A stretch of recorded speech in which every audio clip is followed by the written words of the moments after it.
বাংলায় আমাদের বাংলার মুখ্যমন্ত্রী মাননীয় মমতা ব্যানার্জি বলেছিল আমি বেঁচে থাকতেই পশ্চিমবাংলাতে এসআইআর লাগু হতে দেব না, কিন্তু এসআইআর লাগু হয়ে গেল। এই মমতা ব্যানার্জি কিছুদিন আগে বলেছিল যে আমি এই পশ্চিমবাংলাতে ওয়াকফ আইন মেনে নেব না। ওয়াকফ আইন যদি ওয়াকফ বিল পাস হয় আমার বুকের ওপর দিয়ে পাস হয়, তাহলে কি মমতা ব্যানার্জি মারা গেছে? তাহলে ওয়াকফ আইন মানলো কেন এই মমতা ব্যানার্জি? তাহলে কি এতে বোঝা যাচ্ছে এই মমতা ব্যানার্জি হলো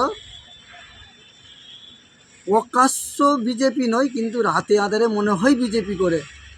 এ তো পাক্কা বোঝা যাচ্ছে বিজেপির মানে বি টিম বলা যাবে না, একদম কাছের মানুষ হলো মমতা ব্যানার্জি। এই মমতা ব্যানার্জিকে আমরা মুসলমানরা যত তাড়াতাড়ি বুঝতে পারবো, চিনতে পারবো, তত তাড়াতাড়ি আমাদের জন্য ভালো। আর না হলে এর থেকে ভয়ঙ্কর, এর থেকে খারাপ অবস্থা হতে চলেছে এই পশ্চিমবাংলায়।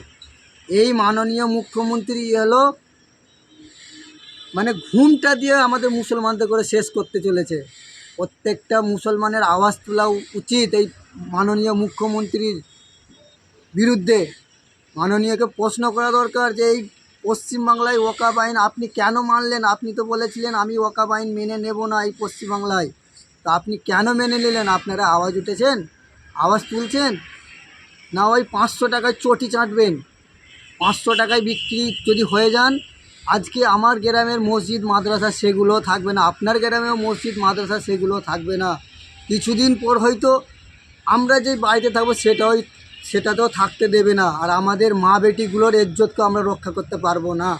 যত তাড়াতাড়ি মমতার বিরুদ্ধে আমাদের আওয়াজ তোলা দরকার, যেমন আমরা কেন্দ্রের বিরুদ্ধে আওয়াজ তুলব, সাথে সাথে এই পশ্চিমবাংলায় মাননীয় মুখ্যমন্ত্রীর বিরুদ্ধেও আমাদের আওয়াজ তোলা উচিত, প্রশ্ন করা উচিত যে আপনি বেঁচে থাকতে কেন এসআইআর হলো, আর আপনি কেন মেনে নিলেন এই ওয়াকফ বিলের আইনকে, কেন মেনে নিলেন?